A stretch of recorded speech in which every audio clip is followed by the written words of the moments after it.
মানে हम आपको छोड़ेंगे नहीं, झुकेंगे नहीं का बाओ झुक जाओ, সরি কে তো সরিটা বলা জরুরি। কিন্তু মজার বিষয় হচ্ছে বাংলাদেশে এই মুহূর্তে ভ্রমণরত পাকিস্তানের উপপ্রধানমন্ত্রী ইশহাক দার গতকালকে এনসিপি, বিএনপি, জামাত ইসলাম, তারপর হচ্ছে আপনার কি বলা যে ডক্টর মোহাম্মদ ইউনূস সকলের সাথে এই ব্যক্তি বৈঠক করেছেন। কিন্তু ঝুকেঙ্গা নেহি সালা স্টাইলে তিনি যে ঘারামি করছেন, আমার কাছে মনে হয়েছে যে বাংলাদেশের আর একটু কঠোর হতে হবে এই ব্যাপারে। এখন তিনি যে উদাহরণটা দিচ্ছেন, আমার কথা হচ্ছে যদি আমি একটা অন্যায় করে থাকি এটার জন্য দুইবার সরি বলছি, তার একবার বলবো, এটি বহুত আগে গেছে, আমরা ভুলে গেছি বা আমরা দেখি নাই, আরেকবার বললেই তো হয়। যেহেতু নতুন বন্ধুত্বের হাত এখান থেকে বাংলাদেশও বাড়াইতে চাচ্ছে, তারাও বাড়াইতে চাচ্ছে, অনেকগুলা চুক্তি টুক্তি হয়েছে, বাট এটা বললে তো বাংলাদেশের আপামর জনতার সামনে একটা ক্লিন ইমেজ তৈরি হয়। ঘারামের বিষয়টা দেখেন, আমি বলছিলাম যে এনসিপিও আপনার পাকিস্তানের এই উপপ্রধানমন্ত্রী এবং পররাষ্ট্রমন্ত্রী হিসেবে যিনি আছেন ইশহাক দার, তার সাথে সাক্ষাতে তারাও কিন্তু 71 ইস্যু তুলে আনছে। আমাদের সম্পদগুলো যেগুলো আছে ওইগুলোর ইস্যু টিস্যু চাইছে যে এরপরে ডিল হবে।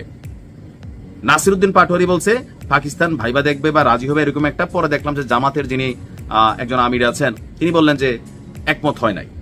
আসলে কিন্তু একমত হয় না। আমাদের পররাষ্ট্র যিনি উপদেষ্টা আছেন তিনি কিন্তু বলছেন যে বাংলাদেশের সিদ্ধান্তের সাথে পাকিস্তান একমত হয় নাই।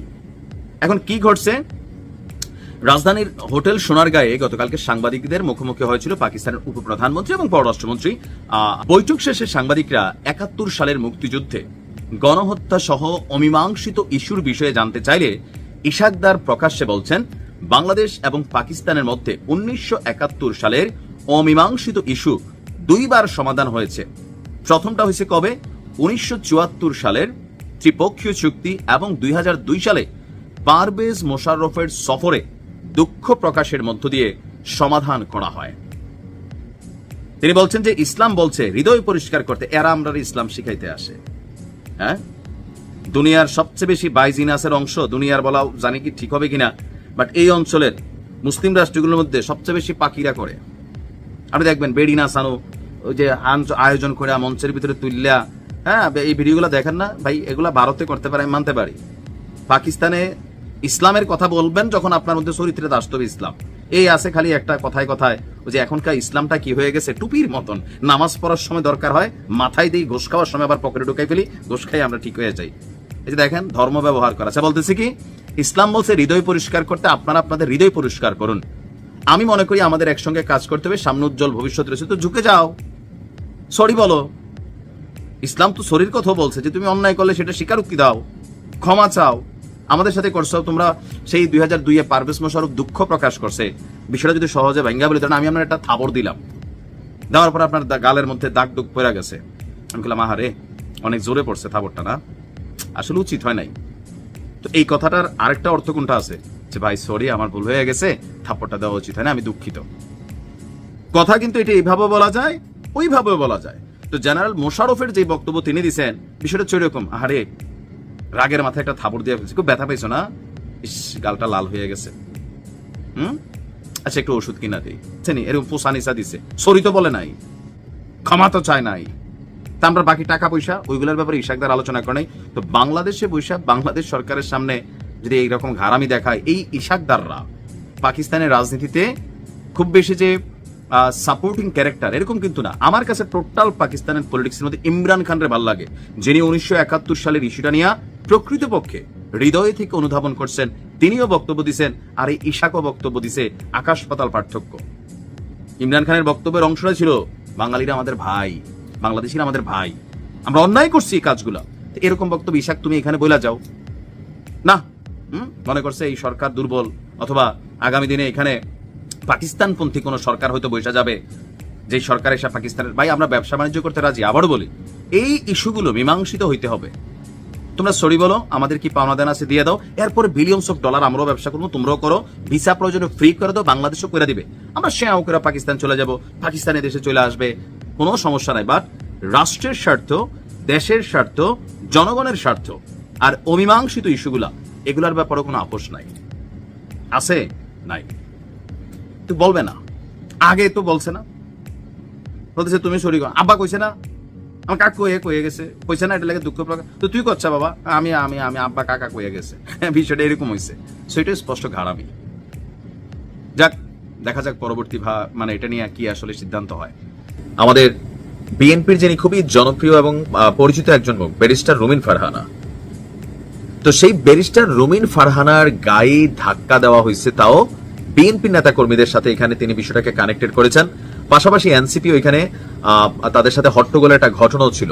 আসলে কি ঘটেছিল আজকে নির্বাচন কমিশনের অডিটোরিয়ামে? রুমিন ফারহানা আক্ষেপ নিয়ে বলছেন যে 15 বছর যে বিএনপির জন্য লড়াই করলাম তারাই এখন ধাক্কা দেয়। এখন কেন বিএনপি ধাক্কা দিচ্ছে বা এখানে কি ঘটছিল? বিএনপির সহ আন্তর্জাতিক বিষয়ক সম্পাদক ব্যারিস্টার রুমিন ফারহানা ক্ষোভ প্রকাশ করে বলছেন যে বিএনপির জন্য লড়াই করলাম তারাই এখন আমাকে ধাক্কা দেয়। ঠিক আছে, ধাক্কার বদলে তো ধাক্কা আসবেই। এখন এই যে গ্রুপিং, দেখেন যখন আওয়ামী লীগ ছিল তখন আওয়ামী লীগের মধ্যে নিজস্ব গ্রুপিং ছিল ক্ষমতাকে কেন্দ্র করে বা পথকে কেন্দ্র করে, তো একই দৃশ্যপটে কি বিএনপি হাঁটছে? আজকে রাজধানীর আগারগাঁওয়ের নির্বাচন কমিশন ভবনের অডিটোরিয়ামে ত্রয়োদশ সংসদ নির্বাচন সামনে রেখে প্রস্তাবিত ব্রাহ্মণবাড়িয়া 2 এবং 3 আসনের যে সীমানা নির্ধারণ ইস্যু ছিল সেগুলো নিয়ে দাবি আপত্তি আবেদনের শুনানি ঘটে। সাংবাদিকদের প্রশ্ন ছিল যে আসলে কি ঘটেছে।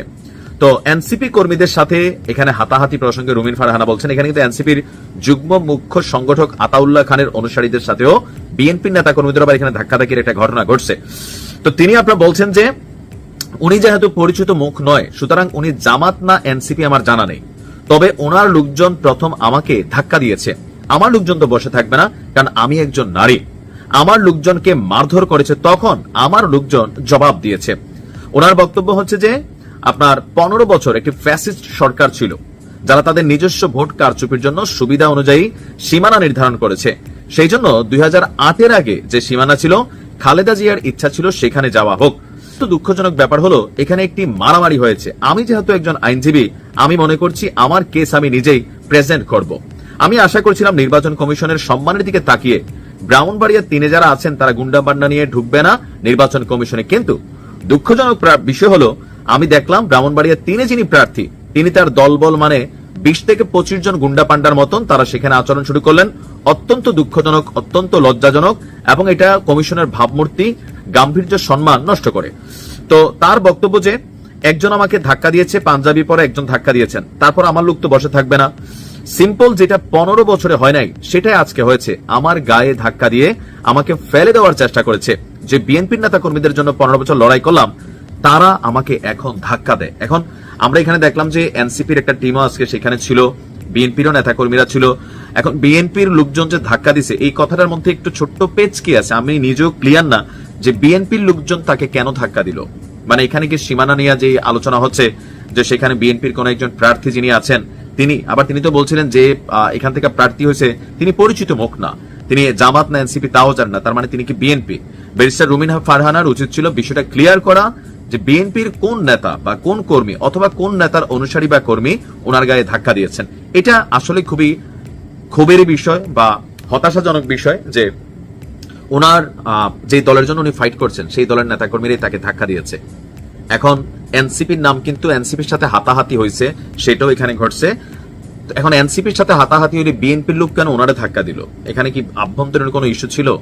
বিষয়টা কিন্তু খুব বেশি পরিষ্কার না।